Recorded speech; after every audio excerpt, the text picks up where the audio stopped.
या देवी सर्वभूतेषु शक्तिरूपेण संस्थिता नमस्तस्यै नमस्तस्यै नमस्तस्यै नमो नमः। नमस्कार दोस्तों, मैं भाविनी मिश्रा अपने चैनल में आप सभी का एक बार फिर से स्वागत करती हूँ। कैसे हैं आप लोग? आशा करती हूँ आप सब स्वस्थ और सुरक्षित होंगे। सर्वप्रथम आप सभी को नवरात्रि पर्व की बहुत बहुत शुभकामनाएं। ये नवरात्रि हम सब के जीवन में ढेर सारी खुशियाँ, सुख, समृद्धि और ऐश्वर्य लेकर आए। इस वीडियो में मैं आपसे शेयर कर रही हूँ नवरात्रि पूजा की सरल पूजा विधि और संपूर्ण पूजन सामग्री। कलश स्थापना कैसे करते हैं, बहुत ही सरल तरीके से जौ कैसे उगाते हैं, तो बहुत ही सरल तरीके से पूजा विधि मैं दिखाऊंगी। आपके पास सामान ना हो, कम सामान में भी आप आसानी से पूजा कर सकते हैं। तो सबसे पहले हमें ये दुर्गा माँ की फोटो प्रतिमा चाहिए, आपके घर में रखी हुई हो। कलश चाहिए इस तरह से, आप चाहे तो जो है पीतल का कलश भी ले सकते हैं। मिट्टी चाहिए बालू से मिली हुई, नारियल चाहिए, जौ चाहिए, जौ लगाने के लिए ज्वारे जिसको बोलते हैं। उसके साथ धूप दीप चाहिए, कलावा चाहिए, गणेश जी की पूजा होती है तो जनेऊ चाहिए, तिल का तेल या आप देसी घी भी आप ले सकते हैं, सुपारी चाहिए, हल्दी चाहिए, रोरी, अक्षत, हल्दी, कपूर पूजा के लिए, धूप दीपक, आरती, धूप दीपक। तो इस तरह से आसान चीज़ें जो घर में आसानी से पूजा के घर में आपको मिल पाएंगी वो सारी चीज़ें चाहिए। कलश भी आप चाहें तो घर में आपके पीतल का कलश हो तो आप वो कलश, उसी कलश से आप स्थापना कर सकते हैं। नारियल की ज़रूरत पड़ती है, फूल, माला, फल फूल जो आप आसानी से उपलब्ध करा पाएँ। माता के लिए चुनरी, नई चुनरी चढ़ाई जाती है। आप चाहें तो पुरानी चुनरी भी धो के अच्छी तरह से सुखा के उसको आप चढ़ा सकते हैं। अगर नई चुनरी हो तो बहुत अच्छा है। और इस तरह से आप माता की चौकी भी सजा सकते हैं। कुछ पुरानी चुनरियाँ पड़ी होती हैं, आप उससे सजा सकते हैं, साड़ी के दुपट्टे, लेकिन साफ़ सुथरे होने चाहिए। तो इस तरह से मैंने माता की चौकी सजाई है बहुत ही सरल तरीके से।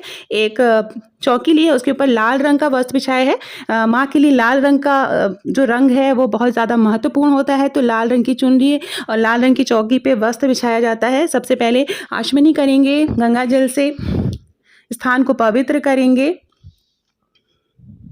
इस तरह से। उसके बाद माँ की प्रतिमा या फोटो या मूर्ति अगर आप लाए हैं तो वो आप स्थापित करेंगे। अगर आप नई मूर्ति लाते हैं तो आप नई मूर्ति भी स्थापित कर सकते हैं, फिर उसका आप विसर्जन भी कर सकते हैं। ये मैं मंदिर में फ़ोटो जो पूजा करती हूँ रोज़, वो फ़ोटो मैंने ली है।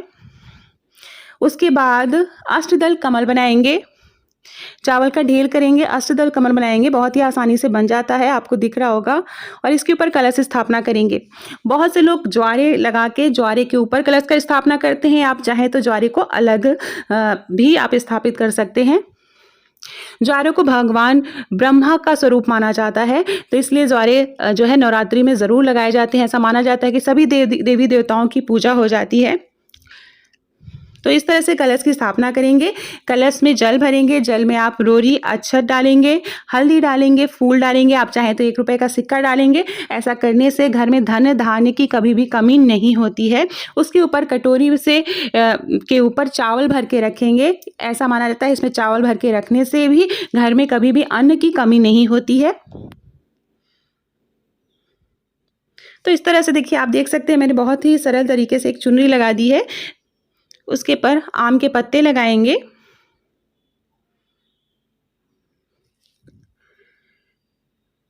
अब उसके बाद हम गणेश जी की स्थापना करेंगे। गणेश जी, आपके पास गणेश जी की छोटी मूर्ति हो तो आप वो भी रख सकते हैं पूजा में, नहीं है तो सुपारी के ऊपर कलावा लगा के गणेश जी का स्वरूप मान के हम उनकी पूजा करेंगे। तो थोड़ा सा चावल का आसन बनाएंगे, उसके ऊपर गणेश जी रखेंगे। और ये देखिए ज्वारे मैंने छोटे पात्र में लिया है। अगर आपको कलश ऊपर रखना है तो आप बड़ा पात्र ले सकते हैं मिट्टी का, और उसमें हमेशा याद रखिएगा बालू और मिट्टी आप साथ में मिला के रखेंगे तो ही ज्वारे बहुत अच्छे उगते हैं। और जो ज्वारे हैं वो एकदम उसमें कीड़े नहीं होने चाहिए, आप अच्छे से बीन लीजिएगा, साफ सुथरा कर दीजिएगा। और रात में अगर ज्वारे आप भिगो के रखेंगे तो सुबह जो है ज्वारे बहुत अच्छे, आपके बहुत जल्दी ज्वारे उगने लगते हैं। तो इस तरह से ज्वारे में हम पानी डालेंगे और ज्वारे को भी स्थापित कर दिया। सबसे पहले गणेश भगवान जी की पूजा करेंगे, हल्दी कुमकुम अक्षत लगाएंगे। माँ दुर्गा की पूजा करेंगे, हल्दी कुमकुम अक्षत लगाएंगे। कलश की पूजा करेंगे और ज्वारे की पूजा करेंगे। अगर आप अखंड ज्योति जलाना चाहते हैं तो अखंड ज्योति में बहुत सारे नियमों का ध्यान रखना पड़ता है। तो आप अगर जलाना चाहें तो ठीक है, नहीं तो आप सुबह शाम देवी माता को धूप दीपक जला के आप आरती कर सकते हैं। अखंड ज्योति जलाना चाहते हैं तो उसकी भी विधि मैं आपको यहाँ वीडियो में दिखाऊंगी, तो ये ऑप्शनल है। आप अखंड ज्योति जलाना चाहते हैं तो आपको बहुत ध्यान देना रहता है, टाइम टाइम पे चेक करना रहता है। उसके बाद हम जो है कलश की पूजा करेंगे, कलश की हल्दी कुमकुम लगाएंगे। ज्वारे हैं, ज्वारे जो हमने उगने के लिए रखे हैं उनकी पूजा करेंगे। उसके ऊपर हम नारियल रखेंगे कलश के ऊपर।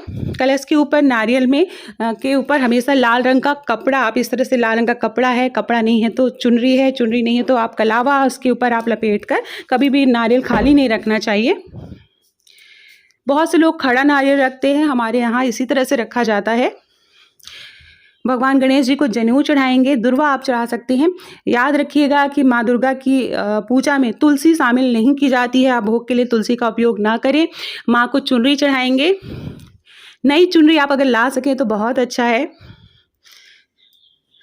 उसके बाद मैं आपको बताऊंगी कि जो है अखंड ज्योति जलानी है। अखंड ज्योति को आप कैसे जलाएंगे, तो कलश पे भी कलावा चढ़ा दिया, कलश में भी कलावा बांधते हैं जो कि इसमें बंधा हुआ है।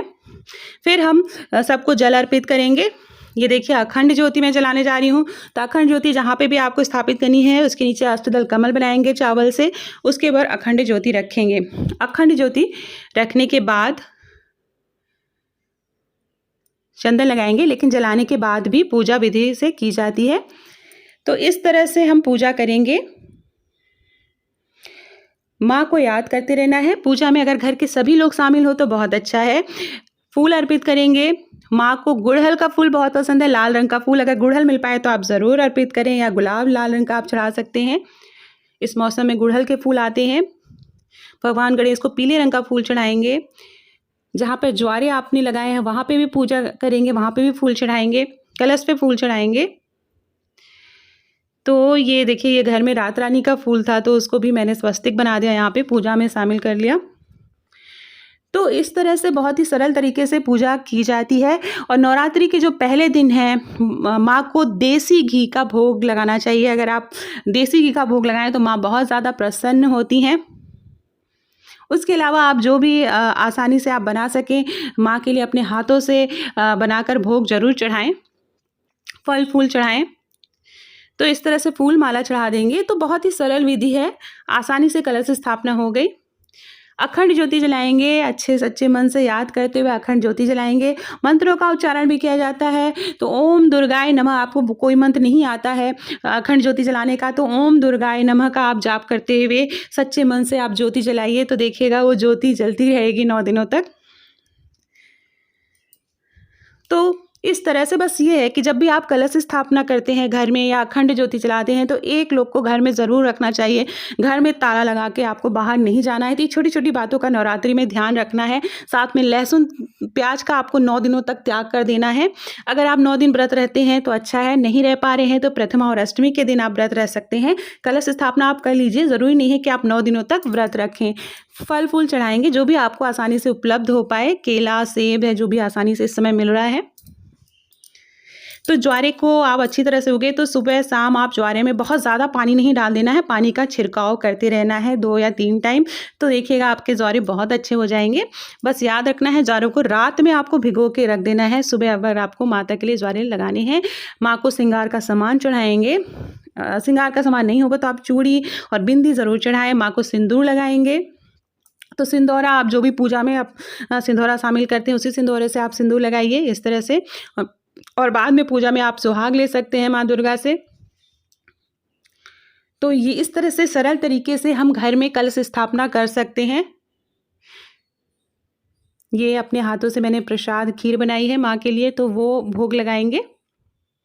तो बस ये पूजा हो गई है, आरती करनी है। तो आरती से पहले दुर्गा सप्तशती का पाठ होता है, तो वो अगर आप पढ़ पाएँ तो अच्छा है, नहीं तो आप दुर्गा चालीसा पढ़ लें। आप दुर्गा चालीसा की छोटी बुक आती है तो वो आसानी से आप उसको पढ़ सकते हैं। उसमें दुर्गा चालीसा दी रहती है, आरती और कुछ आप अगर आप भजन कीर्तन करना चाहते हैं वो कर सकते हैं। दुर्गा सप्तशती का पाठ है तो वो पूरा पाठ आप 9 दिन में पार्ट वाइज डिवाइड करके भी कर सकते हैं। आप चाहें तो रोज़ पूरा पाठ कर सकते हैं। धूप बत्ती जलाएंगे, उसके बाद देवी माँ की आरती करेंगे। तो देवी माँ की आरती आप कोई भी आरती कर सकते हैं, जो है आप इस तरह से। तो जब भी घर में सुबह शाम आरती करनी है, जब भी आप इस कलश स्थापना करते हैं, माँ दुर्गा का आह्वान करते हैं, तो 9 दिनों तक सुबह और शाम आप ज़रूर आरती करिए, धूप दीपक जलाइए। घर के सभी सदस्य पूजा में शामिल हों, इस बात का ध्यान रखेंगे। तो इस तरह से माँ की आरती करेंगे। उसके बाद जो भी भोग लगाए हैं, भोग को आप चारों तरफ से जल से घेरा करेंगे और माँ को अर्पित करेंगे। तो इस तरह से सरल तरीके से आप आसानी से घर में जो है माँ को याद कर सकते हैं। जो है माँ के अलग-अलग दिनों पर अलग-अलग भोग बनाए जाते हैं, उसका वीडियो मैं डाल दूँगी, तो आप वहाँ से देख सकते हैं। मेरे चैनल पर और भी वीडियो है नवरात्रि पूजा की, मैं कैसे करती हूँ, ब्लॉग भी है, तो आप वहाँ पे मेरे चैनल पर जाके देख सकते हैं। अगर आप मेरे चैनल पर नए हैं, पहली बार आए हैं, तो प्लीज़ मेरे चैनल को सब्सक्राइब कर लीजिए और बेल आइकन पे ज़रूर क्लिक करिएगा ताकि सारे वीडियो के नोटिफिकेशन आप तक पहुंच सकें। बहुत बहुत धन्यवाद ये वीडियो देखने के लिए। आप सभी को नवरात्रि